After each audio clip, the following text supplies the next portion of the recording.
I can clean myself, although I'd rather not. But it's worth it, so I will if the first and second are check, check. I have a little cleaning kit with barkeeper's friend and a stiff brush, just in case, came the explanation. Wait, but why? I mean, just wear shower shoes, right? That's what most of those guys do. The driver turned to look at her over her shoulder, giving her a smile like the slashed face of a carved pumpkin. I'll tell you, but it'll be an educational experience. School of Life 101. I'm listening, but I mean, I've been on shower detail. I know the sticky icky some guys leave behind. That's the general subject matter, but the opposite lesson. A steady stream of warm water will do more for you than any man. Coco shot her an asymmetrical smirk. I'm not quite sure I'm picking up what you're putting down. I just woke up. I'd like to welcome you to a whole new world to wake up in. Let me put it this way. Most men, and most women for that matter, are not cliterate. Cliterate? Like literate, as in illiterate. They are clit illiterate, not cliterate. This still drew a blank expression. What's the most sensitive organ in the human body that has 10,000 nerve endings, maybe more, and stretches deep inside a woman's body like the mycelium in the forest? By contrast, men have 4,000 nerve endings. A baby, a man has more nerve endings in their mouths. But do they bother to use their mouths? Babies do. They learn so much about the world by putting things in there, but for some reason most men grow up and then they forget how to use their tongues. Here's another little fact that'll be on the quiz. Water doesn't make babies. Neither does spit. But again, most men can't be bothered to learn what they can do with their mouths. They don't even have the fine motor skills of the toddler they created in the time it takes a microwave to beep. What body part is a tiny little button the size of an orange seed, but its one purpose being for pleasure? Most men can't be bothered to even read one paragraph about basic human anatomy, and most women are equally ignorant. So they put up with all these ignorant men, spending their lives not knowing any better. You deserve better, young lady, she said, pointing across the cab, if I have anything to do with it. And I'm telling you, if you unscrew that lower shower head and set the pressure just right, according to your sensitivity, in a matter of seconds, you will intimately know the branching paths of all the littlest teeny tiny slow twitch muscles in your body. No man stress, no drama, no demands, no faking it through horrible technique like some guy still living in his mom's basement playing Guitar Hero. The soles of your feet to your scalp will tingle with nerve fire. Meander through the garden inside you. Gaze deep in your reflecting pools. Stroll under your arbors, among bounties of flowers, pollinated by tickles of bees and butterflies galore. Your own private orgasm garden. Safe inside a high, mossy stone wall. Go there, my girl. Enjoy, and thank me later. Coco caught glances of herself in the sink mirror on her phone's screen, checking how her friend saw her. Their chittery conversation ricocheted off the shower room walls. These guys here are lazy compared to my store, she said. There was a glob of sticky icky on the wall stuck between the tiles. Both girls' lovely young faces contorted with lopsided disgust. Henry came in and cleaned it for me before... Henry? Who's Henry? Was it his sticky jizz? He better have cleaned it. No, Henry is the trucker I hitched a ride with day before yesterday. A lady trucker. And she's German, so she's got a cool accent. You're not just going to ride around with some random trucker named Henry, though. You'll get axe murdered, chopped up into 80 itty-bitty bits, her friend joked incredulously. I'll start with my hair. She's waiting, I'm sure, but I'm not ready. I want to cut some bangs real quick. Coco combed the front of her hair into a bundle. Flattened, separated, twisted, and snip, snip, snipped. Yeah, microbangs are cute on you. You know it would serve my mom right if I did get axe murdered. Like she'd care one way or another. I mean, obviously she doesn't. I can't believe. What did she say to you again? The words were already replaying in her head, but in her mother's voice instead of her friend's retelling of the encounter on the doorstep the night before. She was asking to hear it again in her friend's voice, hoping to rewire her brain. She asked, and then started to cry quietly, unseen by her friend through the low resolution of the video call. Coco, she was torn out of her frame. She was like a slow-motion video of a nuclear explosion mushroom cloud. I love watching videos of mushrooms blooming sped up, how they break through the leaves on the forest floor. Well, she was standing there on the front porch, kind of looking around me, asking if my mother was home. Then she went boom. It was like all of a sudden she was screaming. Your dad had just been taken off to jail, and she was yelling about money and that she'd listened to the whole recorded call, and it was a clear case of entrapment, and fuck the government. She knows where the guns are and how to use them. She pointed her finger in my face like, pew, pew, pew. I know you believe all her lies. You probably helped her practice the whole story to fool the cops. Your mother should be locked up for raising a lying little... I'm not going to say it. She called me a can't understand normal thinking. She said she knew I was the one who really called them, at least the first time, and now your dad's in jail, and what's she gonna do? Blah, blah. And you better not even think about coming back after single-handedly destroying your entire family in, and I quote, 3.1416 seconds, which cracked me up because you guys just made that nasty lemon meringue pie that almost killed us all for Pie Day in Dr. Hamilton's class. That thing was so gross. She's so gross. I can't believe your mom called the cops on my mom. My mom was having none of it. She wasted no time. Your sister ended up going to your aunt's house. But, I mean, what I can't believe is the date and the timing. I mean, yesterday was Friday the 13th. What exactly did she think was going to happen? The magic? It's supposed to be a lucky day for witches and bitches. Coco let out a sigh and fluffed her little bangs up. Take my picture. I look so cute. So where are you going to go next, Coco? You are a grown-ass woman now. What are you going to do? When are you coming back? Coco left the truck stop a new woman, carrying her friend along on the phone, their giggly girl chatter tinkling off the shiny store hallways and display cases. The interior disappeared behind her, and the conversation was swallowed by the roar of the wind whipping through the fuel islands, carrying dust out into the parking lot, sticking in the aroma from acres of shiny, wet concrete marinated in the liquor of stale urine. It's a lot easier to see in the wind without my hair in my face, yells Coco when she reached the truck, seemingly talking so loud that her voice knocked the phone out of her hand. Her friend landed, looking up in the screen, her small young face carrying the jumbled collection of big features from each parent, slowly being knitted together for years to come into her own. Whoa, what a cool view between these huge tires. It really is high to get up in there. Henry stuck her face out of the door in the middle of a patch of open sky, low, moist clouds scuttling quickly above, her cheerful expression rippling through her crepey skin like frilly dresses on a laundry line drying in the sun. Hi, I'm Henry. Nice to meet you. As more friends saw Coco was live, they joined the call, which started attracting not just friends but acquaintances. She was the center of a fast-moving gossip hurricane as news of her father's arrest spread. The little storm got juiced with more hot air as it became known she'd run away with a trucker. What had been a quiet, split-screen inner-circle conversation grew into a quilt of faces with a scrolling chat of interested questions, then morphed into an episode of Coco on the Road, with her round table of panelist guests conducting an informal interview with Henry. Henry, the female truck driver, covered herself in her hood, sun mask, sunglasses, and refused to turn her head. Coco struggled to read all the questions with the truck bumping down the highway. Her guest hosts shouted questions the chat was clamoring to type, and Coco translated Henry's answers over the road noise. Why did you become a trucker? Because you can't eat beauty with a spoon. What's your favorite thing about it?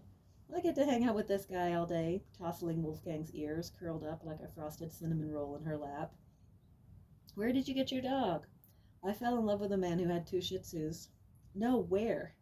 Let me show you how he got his name. Coco hurried to play Symphony No. 39 in D major, K 504 by Wolfgang Amadeus Mozart and trained the camera for a zoomed-in headshot. As the opening bars played, Wolfie perked up his ears, lifted his muzzle, threw back his head, and howled along, eliciting hysterics of affection. What's it like being a woman trucker? Women get caught in this trap, but trucking is a way out of it. You don't have to be likable, just competent. Being alone most of the time, that's another favorite. I don't have to leave the house every day to go to work. What's your least favorite? It's a lifestyle. 100 miles slipped under them, lush countryside bundled up in a hammock and carted off on an adventure by the wind. The composition of the group changed as new peers rotated through, keeping Coco company. Her nerves settled greatly. She enjoyed panning the camera as they rolled slowly through small hometowns. The recitation of the running commentary, curated by her friends, was an improv poem. Hubba hubba, neon cowgirl. Nice moves at night, I bet. What the hell is a boudin ball? Basically spicy hush puppies. So many hummingbirds. Coco rolled down the passenger window and stuck her upper body out, focusing on a charm of hummingbirds hovering around the feeders on a wraparound front porch of a beautifully trimmed Victorian-style farmhouse as it receded in the distance. They passed a gas station. The sign said, "Chicken lost job. Chicken is broke. Chicken strips, $3.49." "Okay, but where are you actually going, Coco?" asked one of the tiny faces at the bottom left corner of the screen. She brought herself back inside the truck, rolling up the window. They picked up speed as they exited the zone around the tiny town. "Yeah, Henry, where are we going? Where are you taking me?" Henry rubbed her eyebrows under her sunglasses. "It's starting to get dark. I'm going to need to take these off soon, so can we wrap this up?" "Not until you tell us where we're going. You are being held hostage." Well, when Davy Crockett lost his election to Congress in Ohio, he told them all, "You may go to hell. I'm going to Texas." "We're 3 states away from where I picked you up. But still, between where we are and the closest place to where we can—" Henry stopped and glanced hard. Coco saw the whites of her eyes around the frame of her large, iridescent lenses, reflecting the road in front. "I'm taking you to New Mexico," she said. "Between here and there is Texas, which is one huge place. It will take, I guess, 3, maybe 5 days to get out of there. I need to get the next load stacked. We're staying in the swamps all the way to Houston to deliver what we picked up in Memphis. From Houston, we bushwhacked to San Antonio on a bunch of state roads.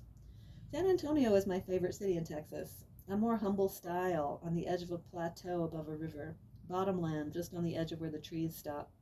I'm hoping in San Antonio to get scheduled to pick up at a DC in Waco and deliver to a bunch of stores. Maybe a run with a bunch of stops so we have some options. There's Hobbs, Carlsbad, Artesia, Roswell, or Albuquerque, or Bernalillo, or Santa Fe, or Las Vegas, Raton."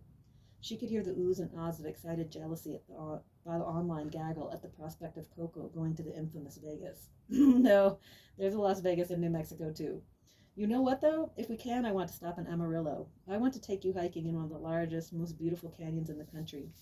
There's a huge dust storm right up there now, though. Trucks are being blown over. Nearly 60-mile-an-hour winds, zero visibility. Idiots. They should just be staying put. Hopefully when we get there it will be calmer, and hopefully it doesn't rain or the trails will be nothing but fine, slick mud."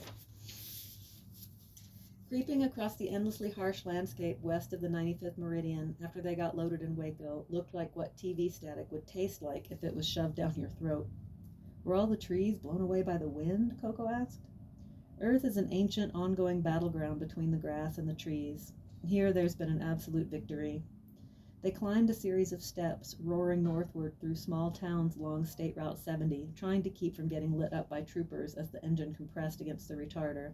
70 miles per hour to 55 to 45 to 25 in 2 miles. The dry wind blew them through Afton, Roaring Springs, into Matador, where they waited at the only intersection to turn west on 62.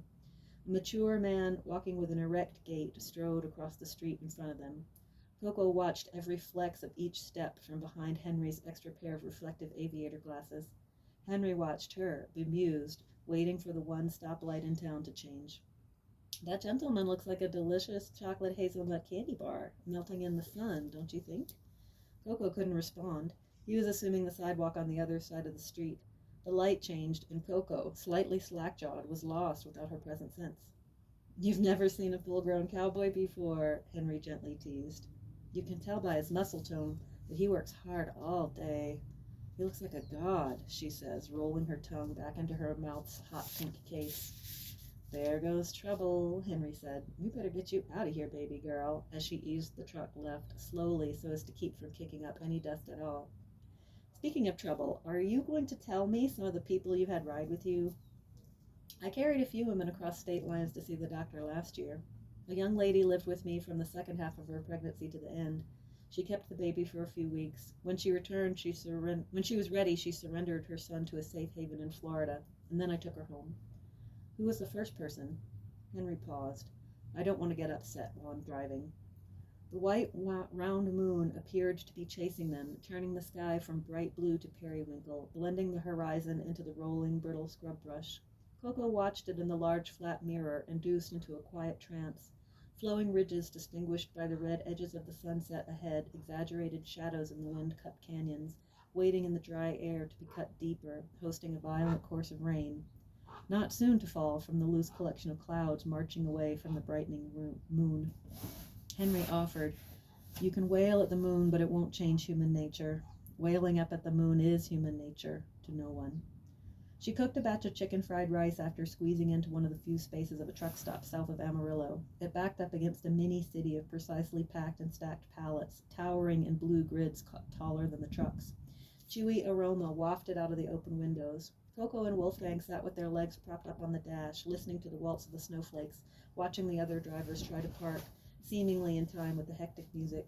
They organized themselves by turns, waiting while each other backed in like ballet dancing ants, blaring their air horns at the last seconds before one of them crashed into something.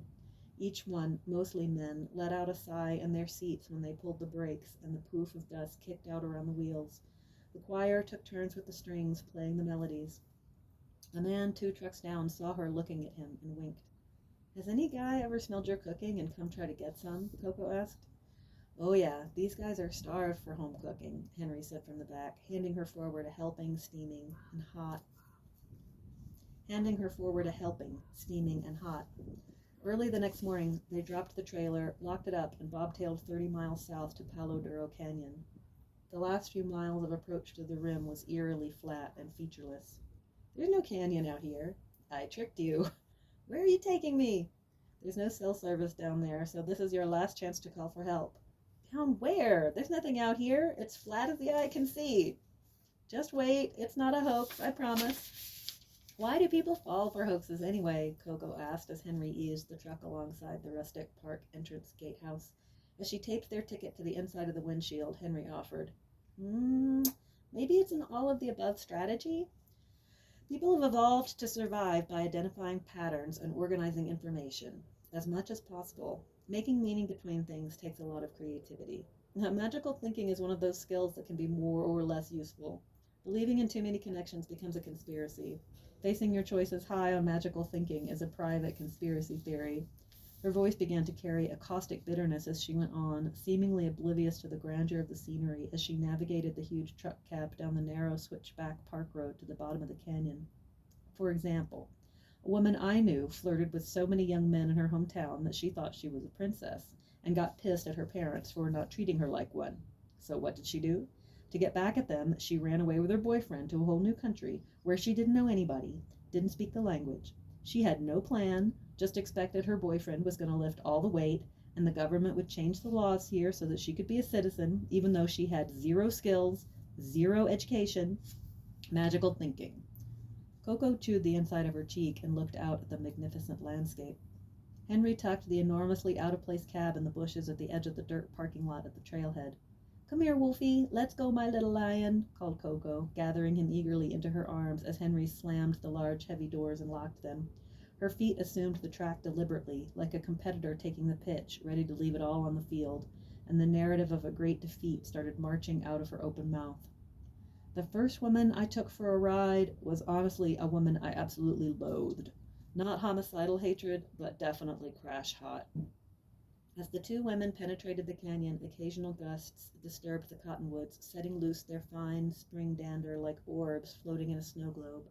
When the wind was gone, mosquitoes camouflaged themselves in the puffs and attacked them, forcing an aggressive pace. Coco kept up the rear, occasionally taking the lead when she was ready to escape her role as captive audience and blood sacrifice when taking breaks in the shade. The conical Badlands shapes looked to her like the godets of prom dresses she'd been window shopping recently. As Henry picked her footing in front, she let all of her grievances against the mother of the man she'd loved with 2 Shih Tzus tumble out of her mouth onto her shoes like vomit. All the details of which she spoke, Coco couldn't and didn't want to hear, letting her attention wander in and out of the scenery. "We met for the first time a few years before we fell in love, volunteering at a community festival, and found out we lived across the street from one another. He lied about living with his mother, though. He told me he lived with his sister. But when we met again a few years later, things had changed. We fell in love, pure and simple. I was the girl next door."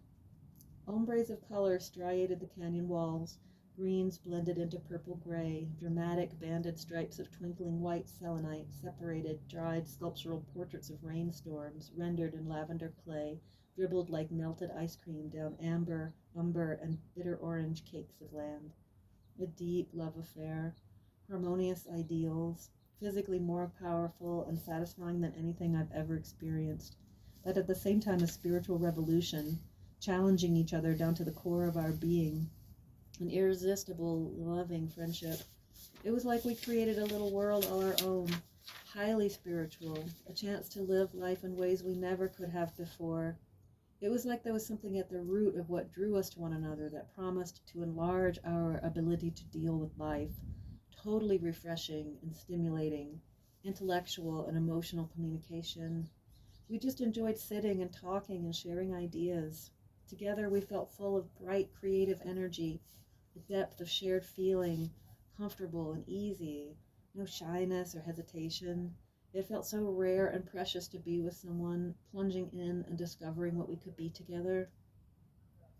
The trail shared the gully floor with a creek bed, crossing over each other like corset lacing panels of the rising mesas, or the spine of the splayed pages of an open book of ancient history.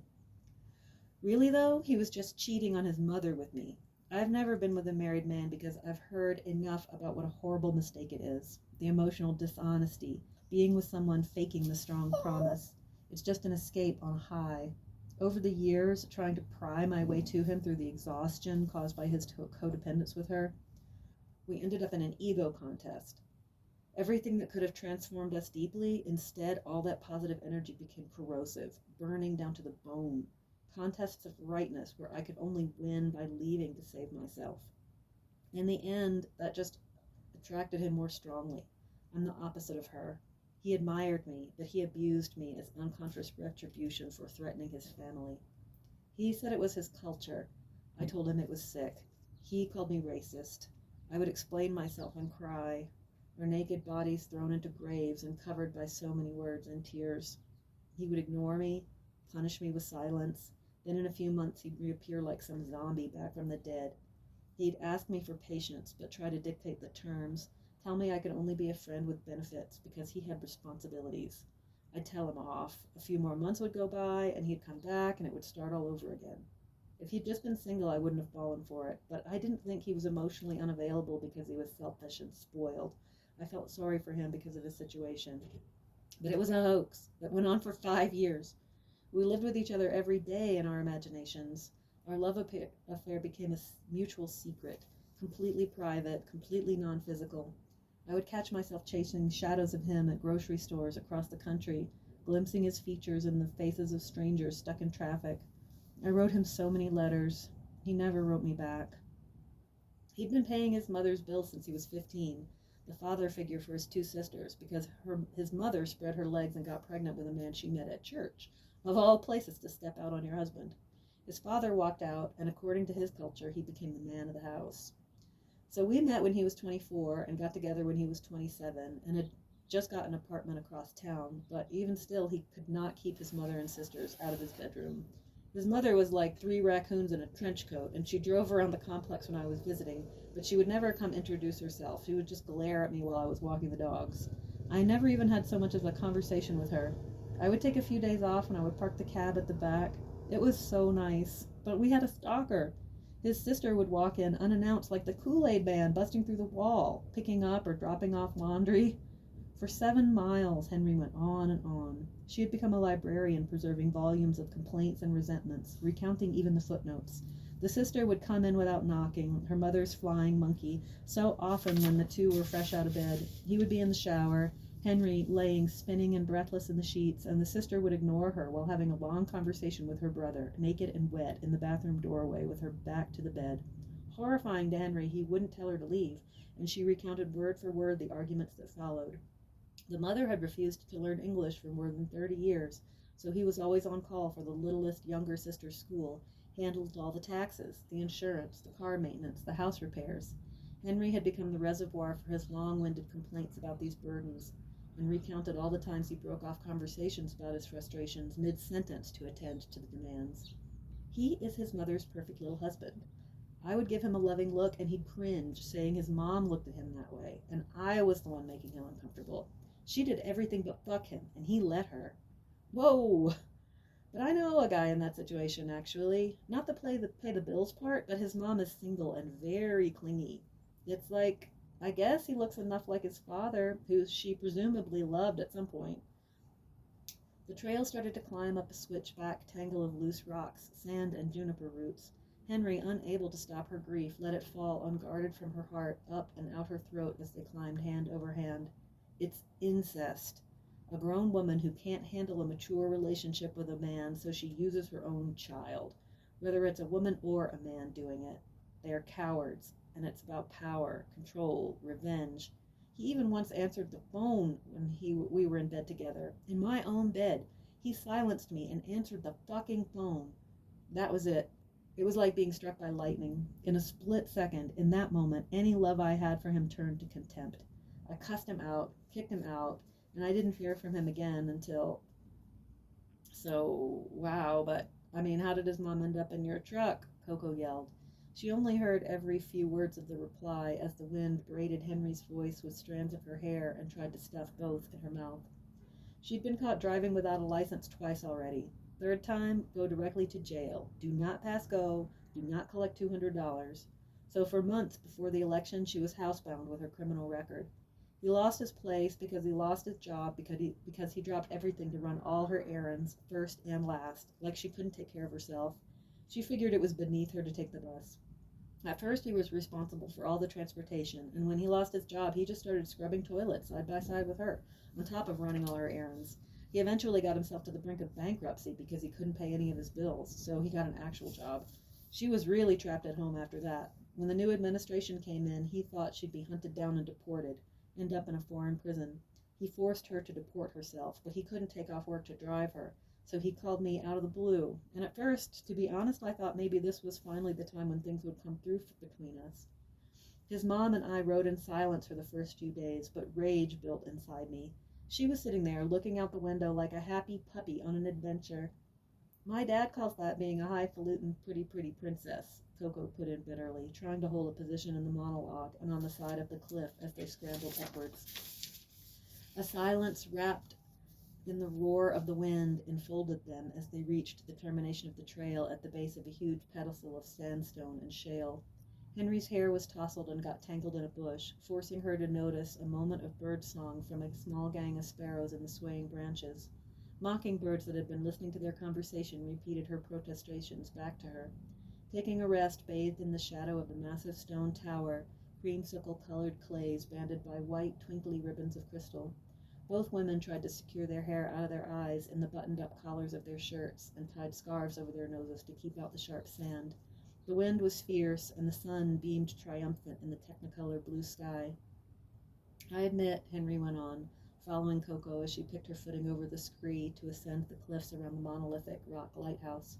Everything I knew about her came from him. Before she got in the truck with me, and for a few days even after, we never had a conversation. He used to complain to me for so many years. I was trapped in my head beside her, hearing a loop of his voice in my mind. Coco and Wolfgang weren't listening. They were looking for something they thought they'd spotted, far off in the distance across the painted canyon being blown into dust. "Did you see that coyote smiling over on the ridge there?" she yelled into the wind. Complaining about how she held him hostage with her helplessness, complaining about how she was so ignorant, and how she always chose ignorant, old-fashioned boyfriends he didn't like, complaining about how his sisters trash-talked their father because he'd walked out on all of them, but they didn't appreciate him. And then I would turn to look at her, and she was just sitting there like a little child with her stubby legs dangling off the edge of the seat, eating the little containers of banana rice she'd made for herself. When he was going bankrupt, he said she was paying him to clean houses with her with that shit. On the third day, I was so angry I could barely see straight to keep driving. That night and the next, I used a translator app to write a letter. It ended up being 20 pages long. The last day, on our way down to El Paso, I gave it to her. I pulled over on the side of the highway in the desert and forced her to read it while I watched. It probably read like a bad haircut. Henry's tone of voice changed, as if it was her most proud moment, edged with pride and a crackling malevolence. "What did you try to say?" Coco meant try to say to me just now, but Henry eagerly answered the other way. That she was a pedophile, that there was no just punishment for what women like her do, but there should be. That she deserved to be going right back where she ran away from with nothing to show for it, a lonely, fat, useless old woman. That if she didn't think the phone translated well, she had nothing to say about it because she couldn't use the brain she was born with to do any better. She read the whole thing and denied that he'd ever paid any of her bills, said that he'd lied to me about everything, and that he was the one with the emotional problems. I almost threw her out of the truck right then and there. Henry took out her binoculars and passed them to Coco, her mouth working the words of her story, chewing and spitting. Coco looked through her sunglasses and the binoculars, scanning the edge of the canyon rim closest to them. A solitary longhorn bull, lustrous light brown skin shining through his brindle coat, mottled like the froth on a cappuccino, stood placidly gazing down into the sheer drops in front of him, absent-mindedly chewing. They call how cows digest rumination. To ruminate, she mused. The wind carried her words away with the dust and sunshine. Clouds popped out inside the darkness of the binoculars like cartoon muscles, marching off into the middle distance, perhaps 60 miles away to the west. Coco floated with them over the perfectly flat horizon, then she lowered the binoculars and her eyes roamed down between the intricate stacks and folds of spectacular geology below the line. She felt herself fall into a trance, a vacant stare fixed in her dark, big, lashed eyes. Behind the large aviator glasses, tinging everything with a pop of color. The land looked to her like the primordial setting in the epic theater of life. The day before, she'd read about the opalized fossils of giant saber-toothed cats and bone-crushing dogs, Paleolithic rhinoceri, mastodons, long-necked camels, giant tortoises and pre-colonial horses cemented in the silica. Looking out, she imagined these ancient creatures as the spirits, orchestrating more than 15,000 years of human histrionics, pantomiming millions of years of cosmic pageants, the characters played by hoodoos on ocean tides captured in ledges of sheared slabs of stone, rippling colors, heaving up and crumbling over each other in an endlessly slow dance. I understand how hard it is to immigrate to another country, Henry went on, telling the birds and the wind how humans had to pay their money and take their chances. Coco trained her binoculars again on the steer, bathed in soft beige and pink, reflecting off the grasses, waving victoriously in the sun. I wish I could be traveling on horseback. You know, birth rates among mounted pioneer and indigenous women were low because riding horses causes miscarriages. No tienes vergüenza. Tú eres sin vergüenza. You know, in my literature class, we just learned the term for a story written in the form of letters. Epistolary. No eres una mujer. Eres un coche bomba amateur. This country is made for riding on horseback, Coco said, passing back the binoculars.